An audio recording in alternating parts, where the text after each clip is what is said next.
Gracious God, may the words of my mouth and the meditations of all of our hearts be acceptable to you, our rock and our redeemer. Amen. You know, most of the original followers of Jesus were fishermen.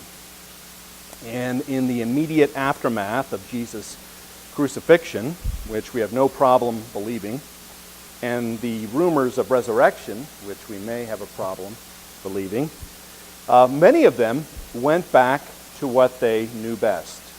Peter said, this is in John chapter 21, Peter said to them, "I am going fishing." They said to him, "We will go with you."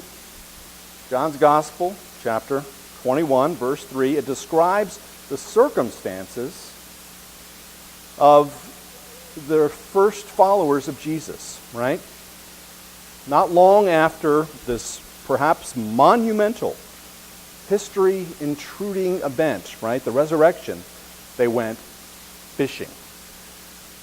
And this story stands in sharp contrast to what I just read to you from Matthew 28. Think about this. The disciples are aimless, without a plan. Who has a plan? The religious authorities. The religious authorities have a plan, right? Talking points, fake news. Peter and the other disciples have no plan. Nothing could be further from the truth according to the biblical record, right? Nothing could be further from the truth.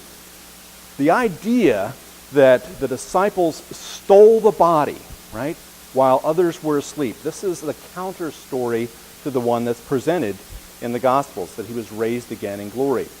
N.T. Wright, in his book, The Resurrection of the Son of God, says, "The story presupposes that for the chief priests, the Pharisees, and presumably anyone else involved, the reported prediction that Jesus would rise after 3 days must refer to something that would have happened to his corpse.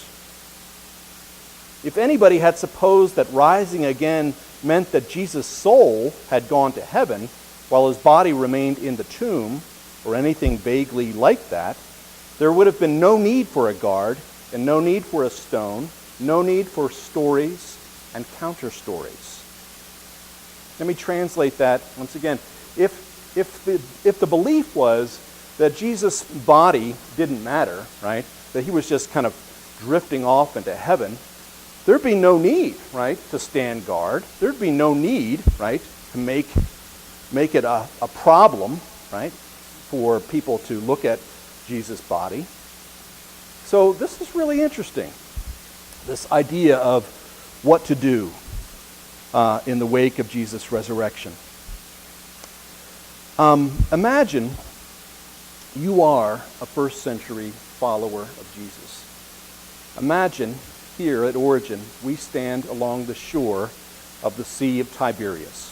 Or imagine that this is a rickety wooden vessel and we're going to set out to sea. Okay?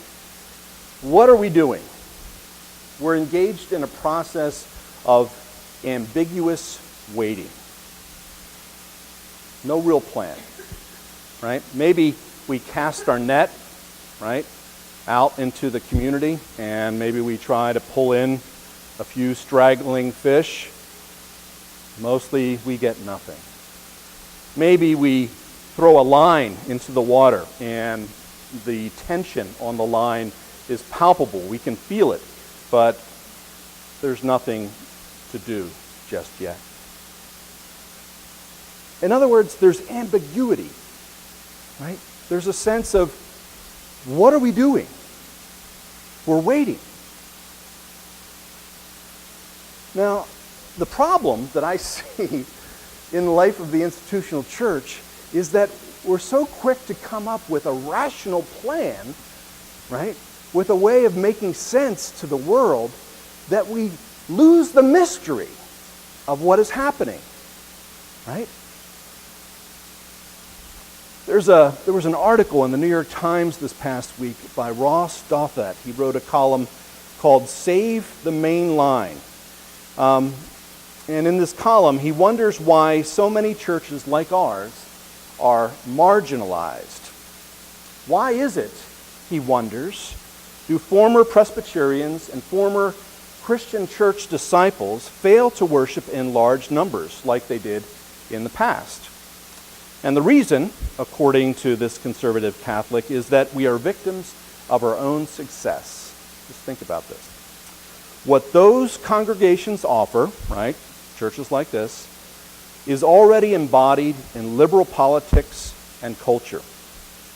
As the sociologist N.J. Demarest argued in the 1990s, liberal churches have suffered institutional decline, but also enjoy a certain cultural triumph, losing members even as their most distinctive commitments, ecumenical spirituality and a progressive social gospel, permeate academia, the media, pop culture, and the Democratic Party.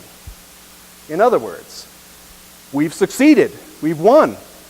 Predominantly in the culture, right, the values of Protestant churches is evident, right? It's pretty obvious. It's rational. But as a consequence, we've lost that sense of community. Why we gather, right? Because people can just stay at home and they can say, well, I believe in X, Y, and Z. Why should I get together with other people, right, on a regular basis? My suggestion is that we wait.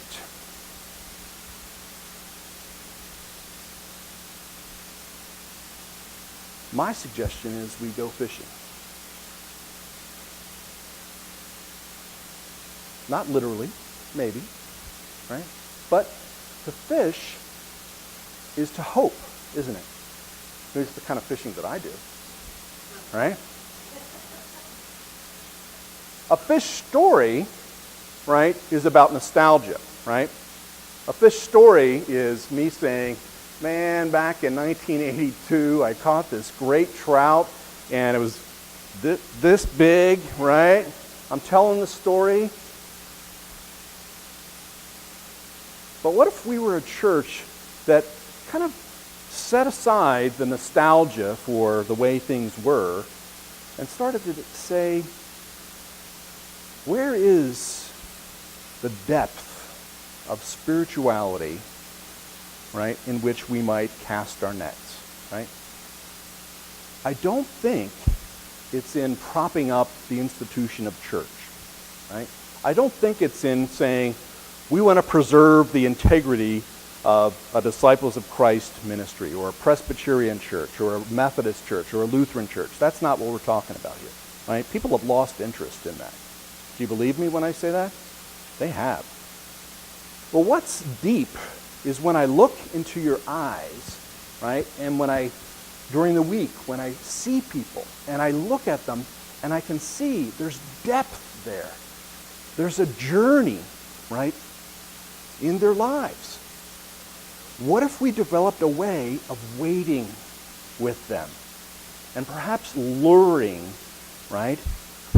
Luring the monsters and the minnows, the fish in the depths of their hearts and minds to the surface. This is why, again, on May 20th, my hope is to gather various artists from the community, right? And what happens when people look at art? They're not necessarily thinking, I have to buy this piece of art, but maybe they're looking at it and they're saying, that stirs some kind of emotion, right, in me, in my heart and mind. And that's what I mean by waiting. Somehow to engage in a process of tapping into people's innermost. You see it? There it is right there. There you go. All right. Dig deep, man. Dig deep.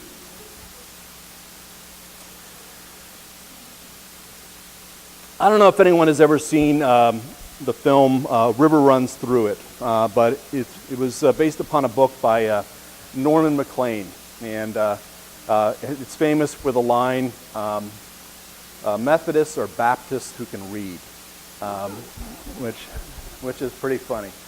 No offense. Anybody out there?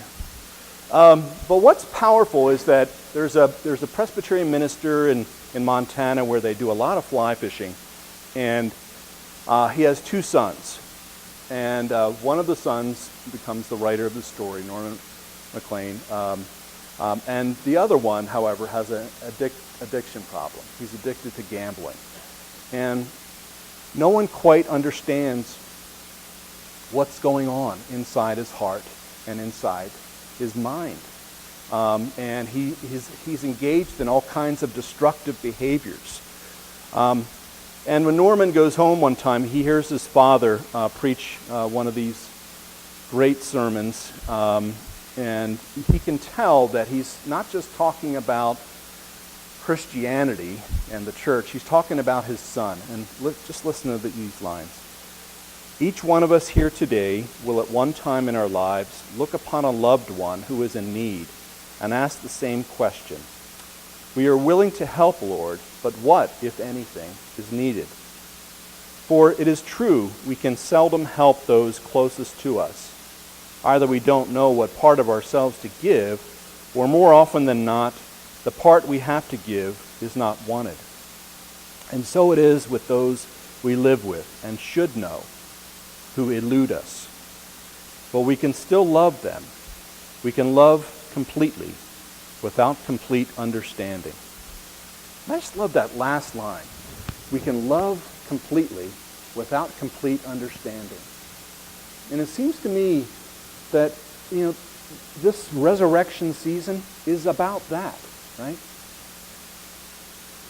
Right? It's not about you and I saying, we know, right, the truth of Jesus being raised again in glory. That's not it. It's the idea of loving completely in response to that news. There is a depth to people's lives. And I'd like to suggest that we go fishing. Not that we devise a plan for surviving, but that we go fishing. Amen.